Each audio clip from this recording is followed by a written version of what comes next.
Welcome to Vibration Mastermind. I'm Mr. Ralph.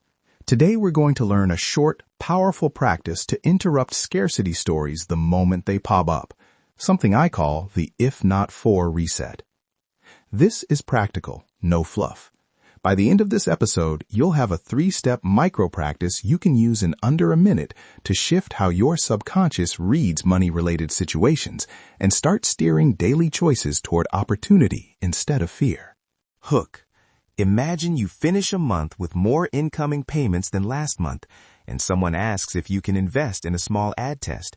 Your knee-jerk reply is, "I can't. I never have money to invest." That sentence is short, but it does heavy lifting. It closes doors. It convinces you to decline, to ration, to wait. Over time, it builds a pattern. Fewer experiments, static results, and a quiet sense of resignation. That voice isn't reality.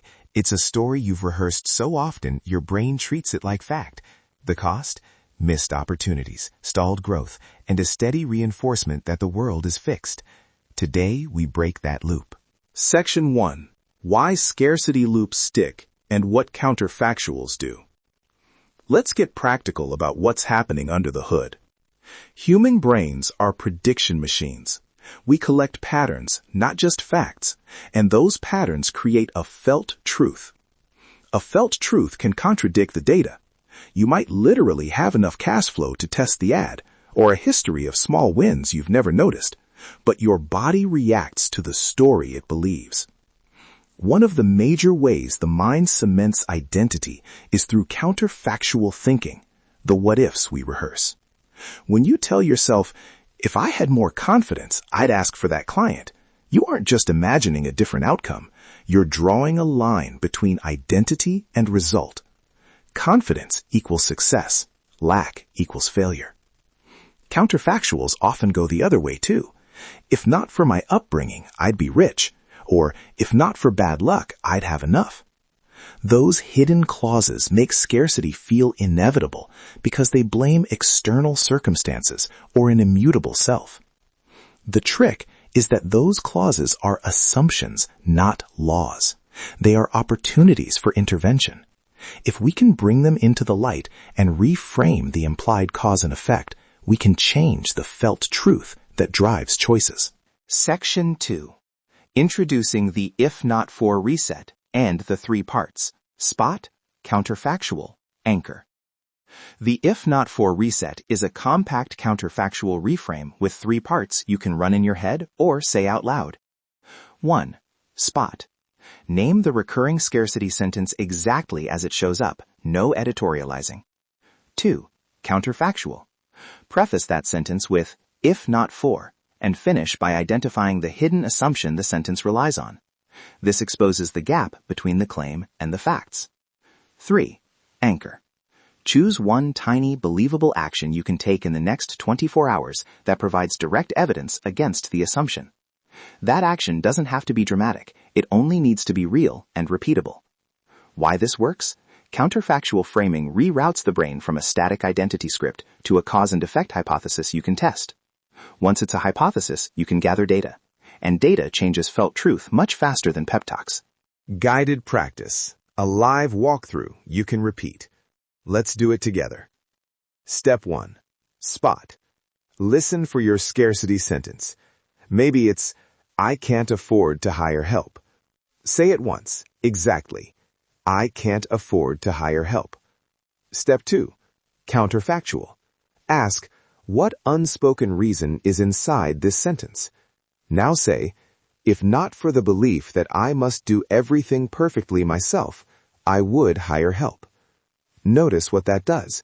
You've revealed the assumption, perfectionism or control, not a literal lack of funds. Step 3. Anchor. Choose a tiny action. Schedule a 30-minute consult with a virtual assistant service, or list 2 tasks you will delegate this week and post them in your calendar. That small action is evidence. When you follow through, your brain begins to update. Delegation isn't catastrophic. It's effective. Here's another quick example for money scarcity. Spot. I never have money to save. Counterfactual. If not for the habit of paying myself last, I would have savings. Anchor. Move $10 into a separate account this week and automate it. Small, credible, repeatable. Do not skip the anchor.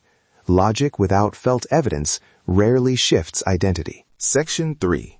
Integration, stacking, and a practical 7-day experiment. Work this reset into your day as a micro-practice. Here's a simple plan.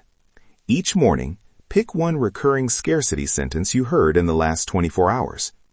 Run the if not for reset in under a minute, then pick one tiny anchor action you will complete that day. Track it, a single column in a notebook or a note on your phone, and at the end of 7 days, review the evidence. The goal is to stack micro-evidence that contradicts the old story. Pair the reset with small behaviors that scale. If your anchor is to ask for a price, follow up with a short email. If it's to delegate, set a 15-minute delegation session. If it's to save, automate it. Expect resistance. Your brain will offer rationalizations and emotional pushback. That's normal. If you notice paralysis or shame, pause and journal the feeling privately, or shrink the anchor until it's believable. A 50-cent win is better than nothing.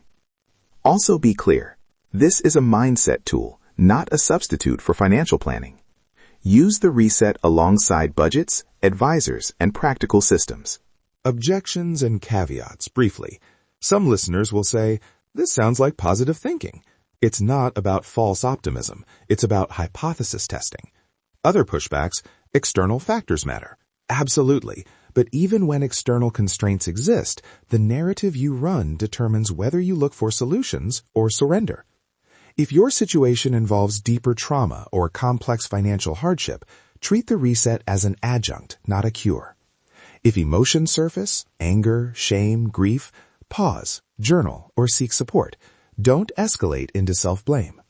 This method is intentionally small, so you can do it without drama and still gather useful evidence. Recap and call to action. Quick recap. Spot the sentence, craft the if not for counterfactual to reveal the assumption, and anchor with one tiny believable action that produces evidence. Your homework, run the if not for reset once every morning for 7 days and complete that day's anchor action. At the end of the week, leave a review for this episode describing one shift you noticed, a sentence you stopped saying, a small action you finally took, or a new piece of evidence your brain accepted. Your review helps others find the tool and holds you accountable. If you try this, I want to hear what changed. Thank you for listening to Vibration Mastermind. Remember, your frequency decides your reality. Think with intention. Move with purpose. If you found this useful, leave a review and share one small shift you noticed this week. Until next time, clarity over chaos, control over chance. Take the reset, do the tiny thing, and watch how the evidence stacks.